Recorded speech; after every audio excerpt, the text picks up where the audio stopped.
Hi, I am hopping on here today to do my best to help you to understand that it's actually possible for you and anyone to be improvising on the piano in any key in a ridiculously short period of time. And I want to try to show you that, illustrate and demonstrate that for you in a way that you can kind of see it and believe it. So there's 12 keys on the piano, and there's this weird configuration of black notes and white notes, and that's the thing that tends to trip people up. Is because people tend to think, oh my gosh, I got 10 fingers and there's 88 notes, and there's all these possible ways to make something sound horrible. And I'm sure that you suspect that there are ways to make sense of it, and that the assumption that most people make is that the training and the time that it takes to make sense of it involves weeks and weeks and weeks, if not months, and probably more like years. And that's because that's the way that the piano has been taught. There's a whole language around it. There's a whole history around it. There's a whole way of seeing the piano that sort of constrains us in terms of the assumptions that we make in terms of how difficult it would be to learn. And of course, there's a lot of people these days that are talking about, they have their various easy piano. There's been easy piano methods around forever that try to simplify the process of understanding it in that worldview, in that paradigm. And what I've come up with is a way it's a completely different paradigm. There's no chords, there's no scales involved, there's no chords, there's no theory, there's no music reading, there's no memorizing. There's not even any note names. I don't even use note names. And so what I have tried to do, and I think I have succeeded, is to come up with a way. In fact, I didn't really intend to do this. It actually just sort of occurred to me one day, which is kind of part of the cool part.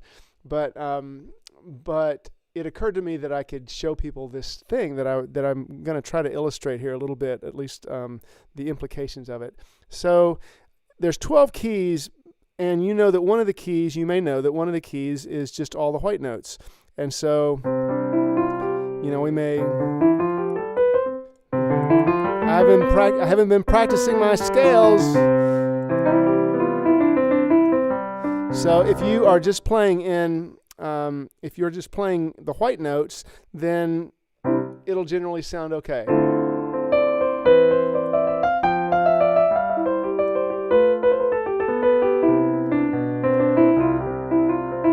So as long as you're playing white notes, you're generally good. And you could sit there and mess around on the white notes and have a lot of fun. And a lot of people do that. So as long as you're playing white notes, it's never going to sound really super unpleasant. And it's the same way with all the other 12 keys. The difference is that in all the other 12 keys, there are black notes involved. And the tricky part is to know which ones which black notes to play and which white notes to play in each key. And I've come up with this ludicrously easy way to do that.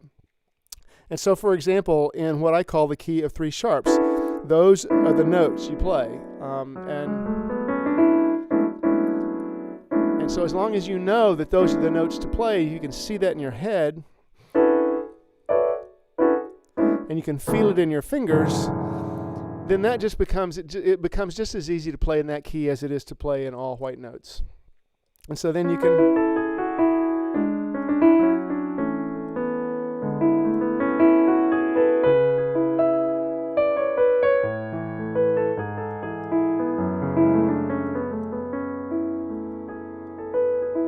And so all I'm doing really in my mind is I'm playing notes from that pattern on the keyboard. So you can see it there, the blue notes. And so as long as I'm playing from...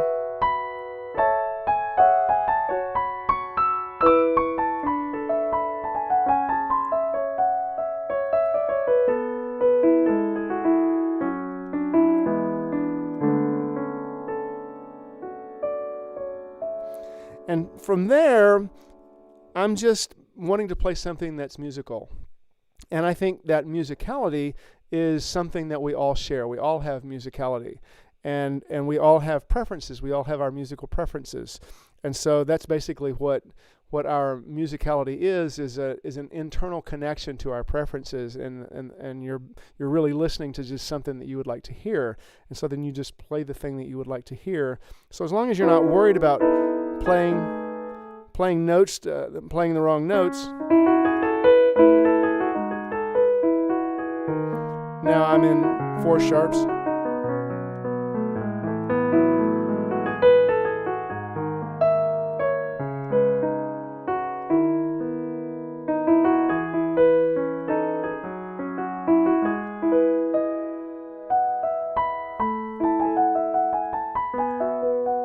And so the process that I teach is a way to see these different keys, to be able to see 3 sharps and to be able to see 4 sharps,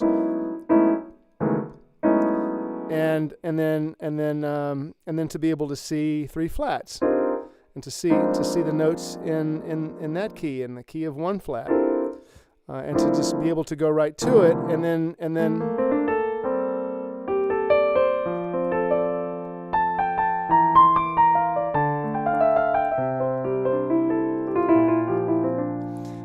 And so it's really just it's a very simple, it's really a gimmick, but with that in mind, you have a way to begin playing around on the piano. You have a way of being confident on the piano. You have a way of going, oh, I can do that. Let's see. I wonder what it would sound like to play in 2 sharps. And so you just go, okay, so there's 2 sharps, and then you just start playing notes.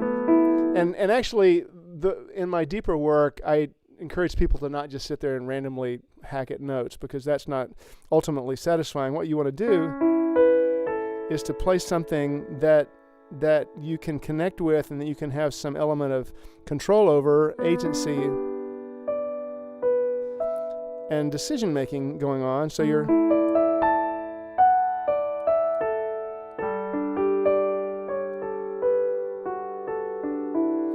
and so that you're really using your musicality. You're using your innate musicality, as well as this clarity about which notes are going to sound good, and as long as you pick notes from that.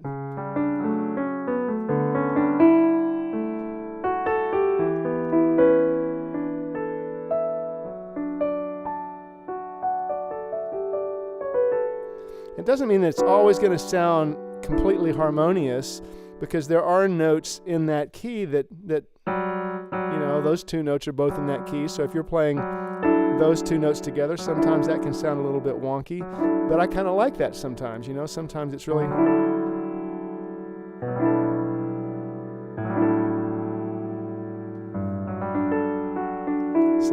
nice to have those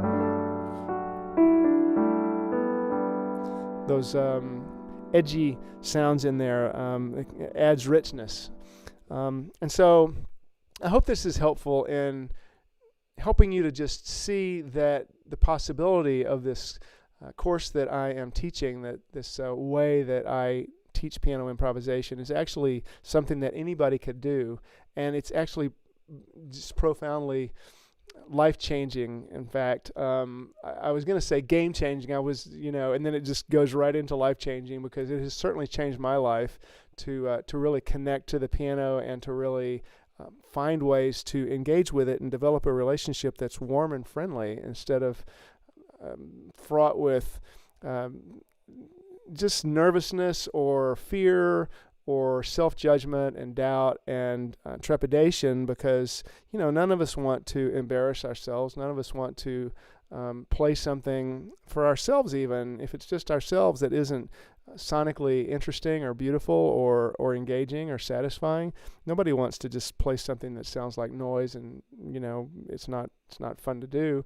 And particularly, we have this real reticence about playing for other people. And so I think that's super sad, because there's so many wonderful things that can happen when we play music for ourselves. There's been so many times when I've just been sitting at home and playing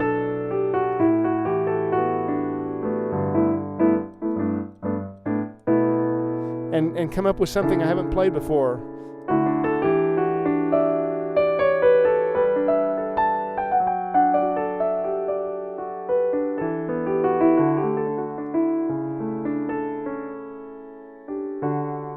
And so I hope that helps to convey a little bit about what's possible. I have been saying that if you start to, if you get into this practice and you start to learn the 12 keys and you actually spend the hour in the 12 keys with ease class, which I'm offering now, by the end of that hour, you can literally be improvising on the piano in any of those keys. You simply go through the little process that I've created to figure out which notes to play in any given key. Let's just say 5 flats. So those are the notes to play in the key of 5 flats. And so you just play from that set of notes.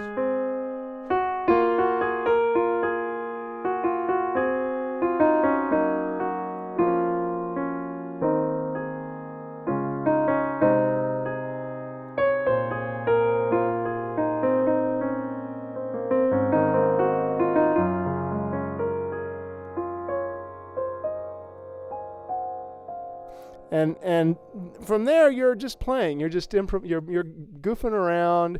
You're looking for something that's going to sound interesting to you or fun to you. And of course, there can be all kinds of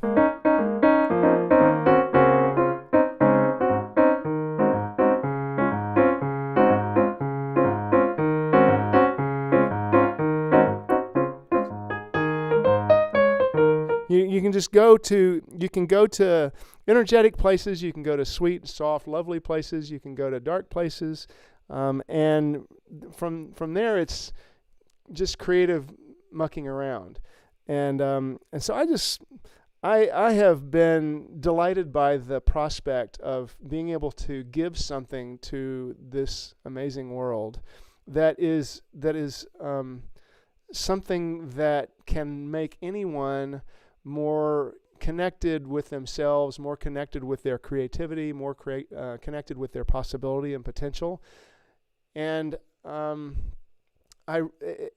part, this comes from a deep desire to make a big difference in the world. I've always had big visions about making an impact, bringing the love of, I came up in the Christian church, the love that I learned from Jesus, the love that I learned from that vision of what it's like to be a human being and a human being that is of God and that is of the world, and how can we bring more love into the world? And so I've been wrestling with that question all my life. I've been playing with it. I've been trying to exercise it and act it out as best I can. And I studied for many years. Actually, I was a quantitative statistician, and I studied global hunger. I was literally trying to come up with ways to tweak the systems that we have in place so that we would be able to more equitably distribute the food that we have so that people wouldn't be dying of hunger. So I've always had this vision and this desire to make a big impact in the world.